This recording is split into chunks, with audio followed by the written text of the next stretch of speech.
Lesbian Detectives. Unsolved cases.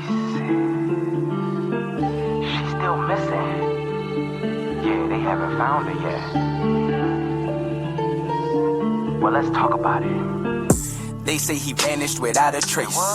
Could it be a psychotic break or a tragic accident? Police don't know where the body went. Unsolved murders, body still missing. That's unheard. Where's the witness? Lesbian detectives, what's going on? City on high alert, this out the norm. He did what, the who? Man, that ain't real, these crimes ain't true. Then come uncover these theories with us. We live right now, tuning in is a must. Right now. Lesbian Detectives. Lesbian Detectives. We about to start the show, so get your popcorn ready, let's go. Pay attention to the message. I present to you Lesbian Detectives. This is Lesbian Detectives. I'm Sierra. And I'm Elizabeth. And we are here talking about missing and unsolved murders. We are discussing cases that you have forgotten about or never even heard of. So sit back, relax, and let's start this podcast.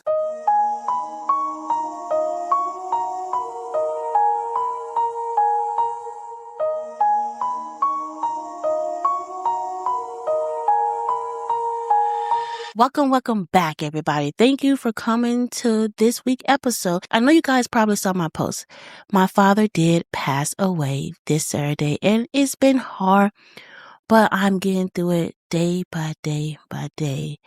And it's crazy how this case came to be, and my father just passed away, and I really connected with the mother of this victim. That being said, this case is a case suggestion, and the mother is really working hard for her child to get the justice that he needs, because it seems like the police really messed up this case, and you guys are going to see why, because I had to call on my cousin that's a sheriff and say, hey, do they normally do this? And she's like, no, they don't. So I'm like, oh, there's a certain kind of scream that only a mother can make. When she screams, every mother feels it. Every mother stops, listens, and cries with her. It's a scream that carries fear, heartbreak, and a deep crushing despair you can feel in your chest, even if it's not your own child. When a mother feels that kind of pain, every mother feels it. When a mother cries for her child, something inside of us all aches. And when a mother fights for justice, we should all be fighting with her, because every parent knows that fear, that knock at the door, that phone call in the middle of the night. It was 9:30 p.m. when voices began rising outside a front door. Inside the house, a teenage sister could hear the argument building. Sharp tone, tension thick in the air. She tried to make sense of it, but before she could fully understand what was happening, everything spiraled. Then the phone call. On the other end was her daughter, screaming. Her voice was scared as she cried and begged, saying he had been hurt.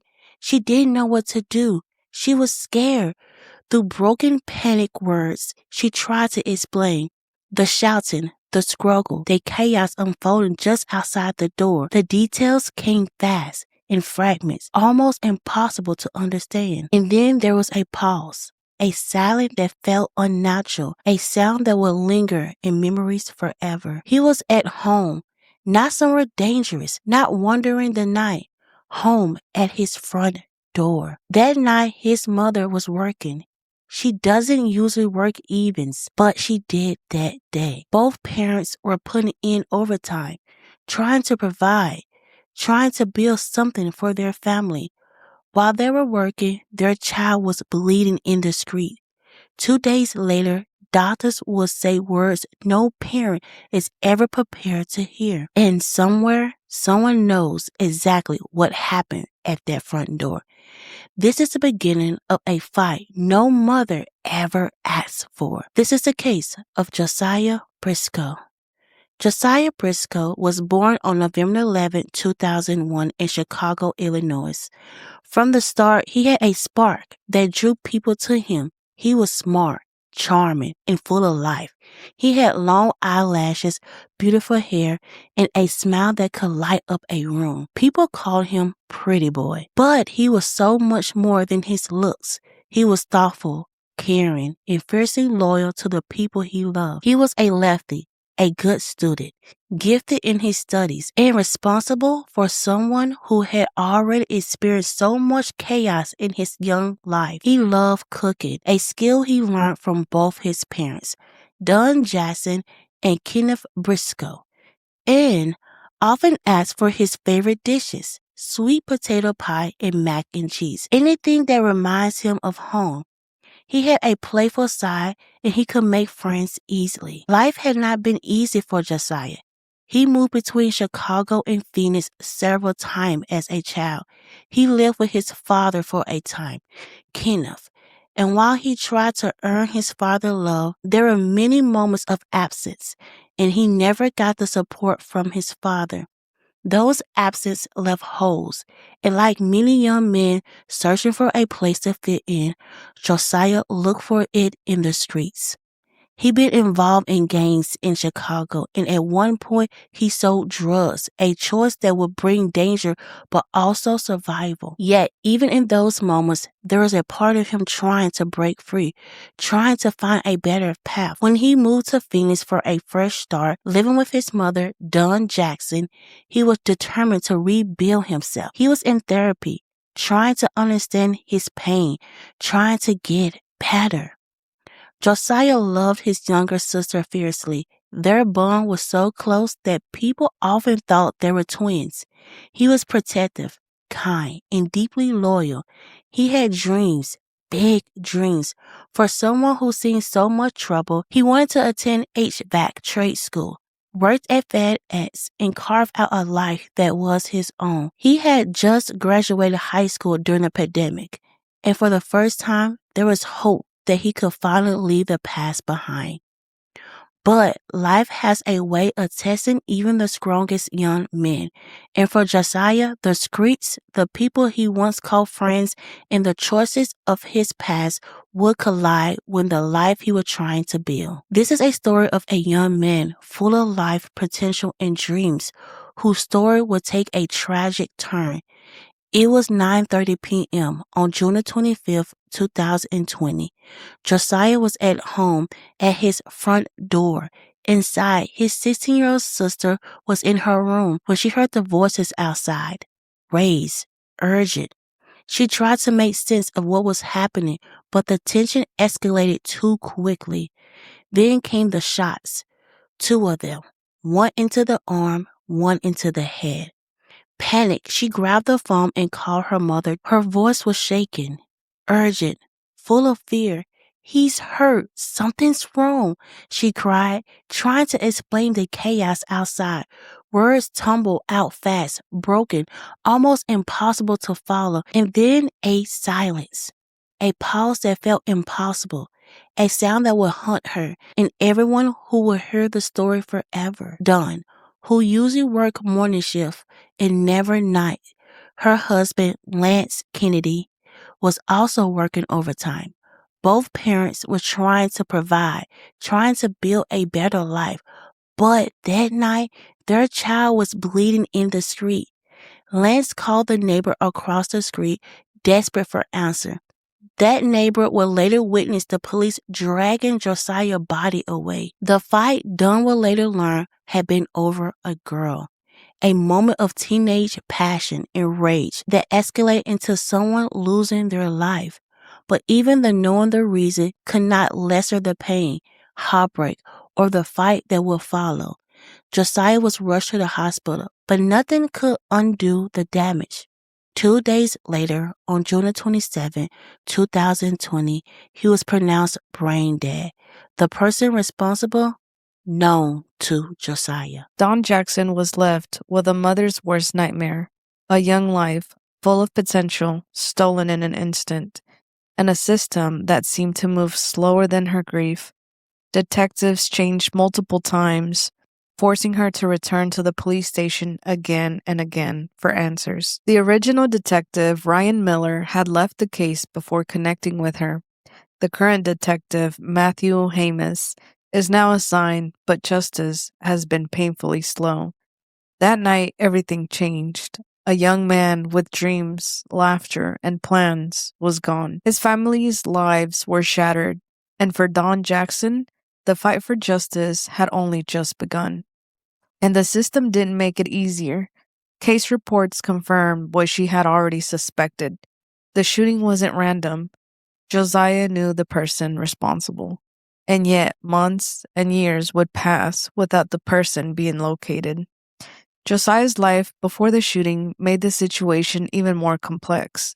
He had struggled, he had made mistakes, but he had been trying to turn his life around. He had been in Phoenix for 9 months, away from the streets of Chicago, working to build a future. He had graduated high school, was preparing for trade school, and had lined up a job at FedEx. Dawn knew all of this. She knew how far he had come, how hard he had fought to rise above his past. And she knew he deserved better. But the fight didn't stop grief. It became a battle for justice, a fight to make sure his story mattered, to make sure his death didn't disappear into statistics.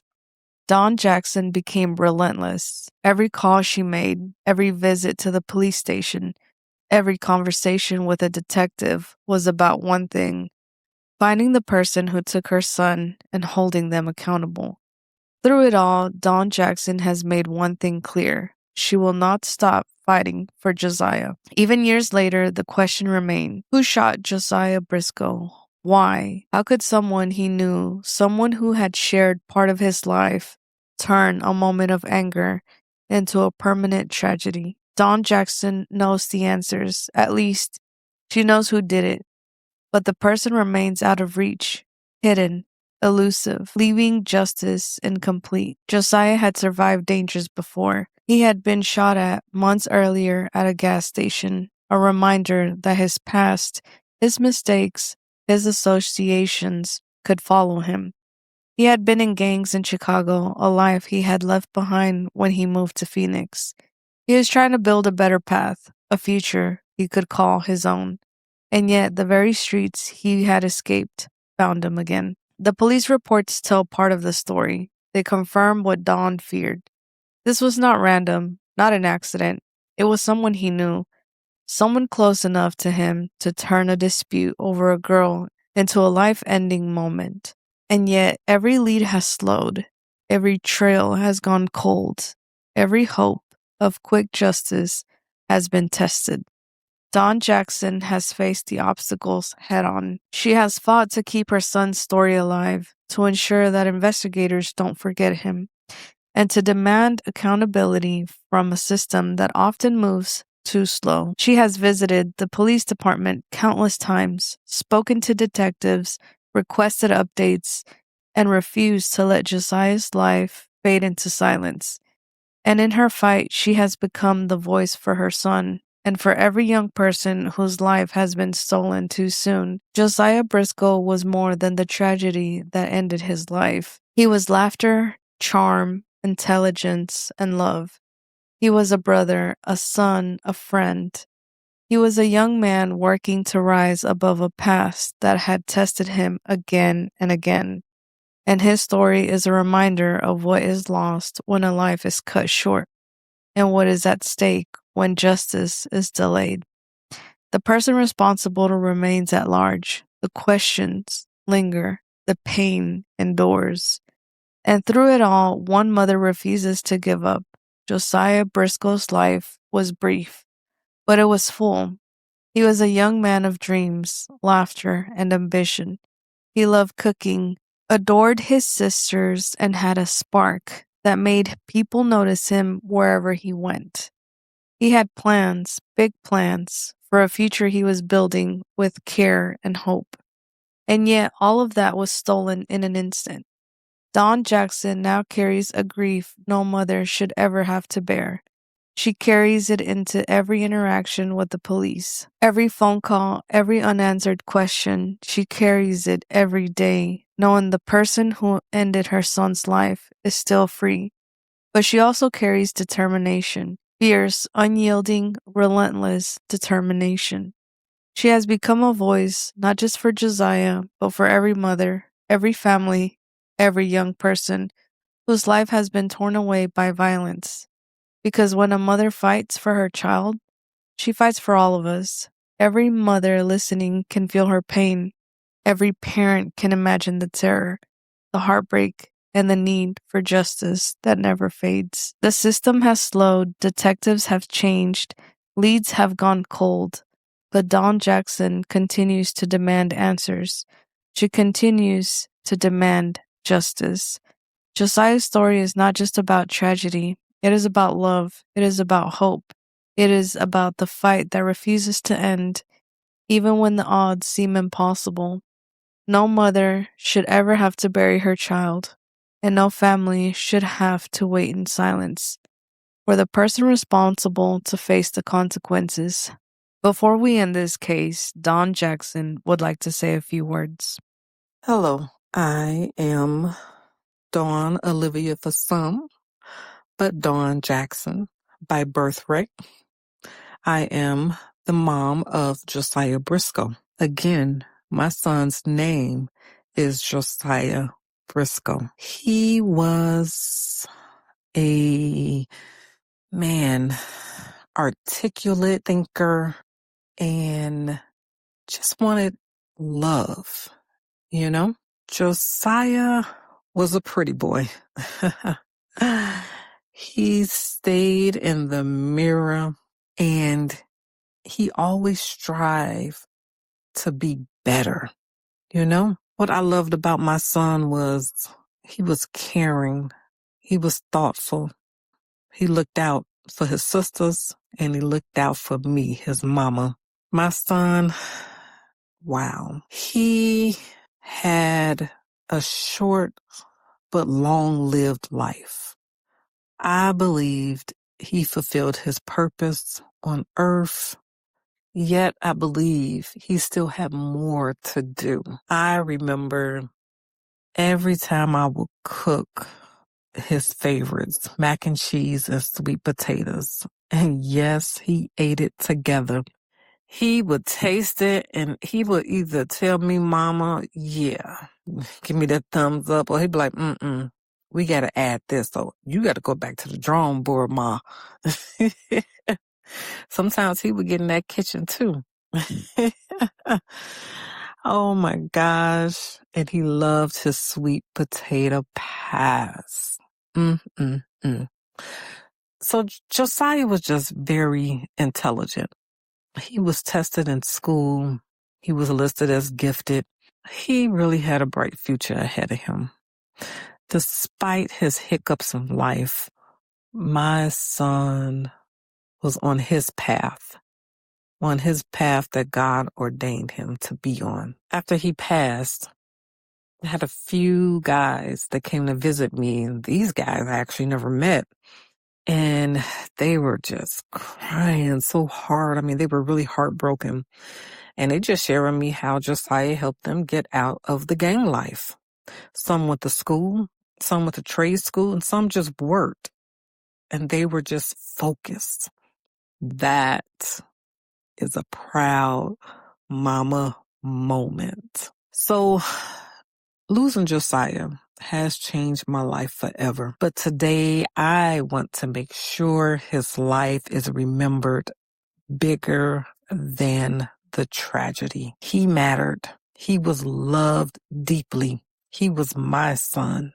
And that will always be my greatest honor. I call him King Josiah.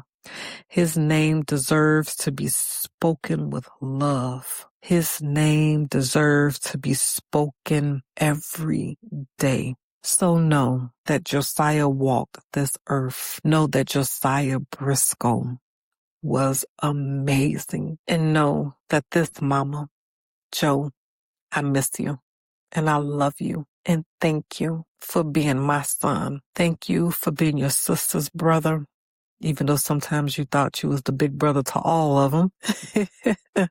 Just know that Josiah Brisco name, his life, his memory will always live. You or me? Go ahead. This case right here is kind of hard, My mom's birthday is June the 26th.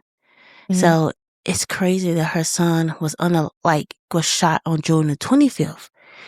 Then there's my mom's birthday, and then he passed away June the 27th. It's like when she was telling me the dates, I was like, wow, like you never know what somebody's going through. Like Mm. you living your life, but a loved one is burying a child or a family member. You never know the person pain. And she told me about, she knows it's somebody that Josiah trusts. Because one thing she said she always teach her kids is do not give your address out. Nobody should know where you stay. Only close friends or family. And she said Josiah, it clicked for him. He never gave his information out. And knowing that he was in a gang, I know people and family members that are in the gang. You don't give out that information. You do not tell anybody where you stay or anything about you because it will go for your family. Right. So for that person to come to his house and unalive him, that person knew him. And over a girl. And she said she kind of know who the girl is because the police went to a girl and she was like, why they like coming for me? Like they was kind of hush, like trying to shut her down a little bit, the girl. Mm. So it's like, I wonder who this person was to Josiah. Like Right. if this was like a best friend, because that person had to be in the same friend group that Josiah in, because he knew where he stayed and it was a fight over a girl. So like somebody in his inner circle. So I always feel like it's somebody that he knows, like a close friend. And I want to like, please, if you really can do your job, go through the phone records, see who was talking to him and see like what girl he was talking to. See like, okay, like see who that girl was talking to. Like it's so many pieces that the police can figure out who shot him, but they're not doing it. Like you could go through his phone records, seeing what kind of girl he talked to, see his friends list, see who he always talked to, compare the list, go talk to them, do something. But they're not. She told me that she didn't even know the detective switch. They didn't even tell her. She don't even know where the detective's at. Like the first detective, he went missing. Like he was off the case. They never called her. They never let her know. She went up there and raised hell to get information. They're like, oh, he's not here anymore. And she's like, where's his man? They're like, oh, we don't know. Mm. So it's like, what the crap? Yeah, that's sketchy for sure. Mm-hmm. And then I know too, the person that she thinks did it is Mhm. also like in hiding or something. Mm-hmm. So it's like she's telling them, hey, it's this person, or trying to provide information, and they just don't really look into it or haven't found anything that would give Dawn the justice that she's seeking. Mm-hmm. Because she said it was a young boy that was friends with her son, right? After he passed away, he came around a lot of times, like always there, and then I know he just stopped coming. Mm-hmm. So she was like, okay, that's kind of sketchy a little bit. Like she said she's been, on the ground doing the police work. And that's a mother. Mm-hmm. Like when she was telling me how she's fighting for her son, and that's why the beginning of the case is like that, guys, because as she's telling me, I'm a mother and I felt her pain. I felt the hurt that somebody unalived my son, and I'm over here fighting for justice for my son, and nobody, the police don't give a damn about my kid. And I know it. They know it. And it's like, what the world we live in now, internet is very important. Like so many people have went missing, and people are like saying, hey, this person went missing. Like they're getting their name out there like, hey, spread the news, spread the news. So we are able to solve cases with our internet power to get Josiah's name out there. Mm-hmm. To tell them like, hey, the police can do the bare minimal to solve this case. Because I feel like, as I say in every episode, every case is solvable. But this one is just going through the steps, talking to the right people. Because if you figure out what girl he was fighting over, okay, let's figure out the girl. We got the girl. Who Josiah was fighting with. Okay, figure that out. Let's see if his phone pinged close to where Josiah is, we're staying at. Ping. And then the messed up thing is, when Josiah was on his porch bleeding out, the police dragged his body in the road. And I called my cousin. I was like, hey, is this normal? She's like, no, you never do that. You secure the scene, and if the scene is clear, you wait until the ambulance come and, do their business. You never moved the body. You never moved the body, and they did. So, already messed up. That's tampering with evidence. I mean, they just messed up this case. And it's just, if the police really care about solving the case, and this will make me mad about police and detectives, you go into this field knowing that you have to solve cases, that you have to work your butt off to give the victim family the answers and the justice they need, but you don't do it. You don't care. You don't care about doing your job. Why are police still and detectives still there if they're not doing their job? Because I know if I don't do my job, my boss fired me. So why are these detectives still there? Like, if you see like this detective only solving rich, powerful cases, or don't really care about like the black man, the black woman, the Asian, like the minority, and you see that they're not solving this case or not caring about solving this case, why is he still on the force? Why is he still getting a paycheck? Why are you not, as a chief, talking to this man like, hey, solve these cases? Because that's what it seemed like. This man got off the case. She didn't know where he went. Another man, another person, another. How many detectives is this mom going to go through until somebody say, hey, Don, I care about your son. I'm going to solve his murder. I'm going to take upon myself to do the efforts that these other detectives didn't care to do. When is that detective going to step up and help her? Because this case is solvable. Just do the steps. Yeah. Because somebody knows something. She said she been in the streets. She been like talking to so-and-so, so-and-so, so-and-so. She's getting information about her son's case. And she sent me the case record. Oh my God. Lord have mercy. It was so blacked out. I like, I can't read nothing. Every freaking 2 words, black, black, black. I'm like, why would y'all send her this type of case record?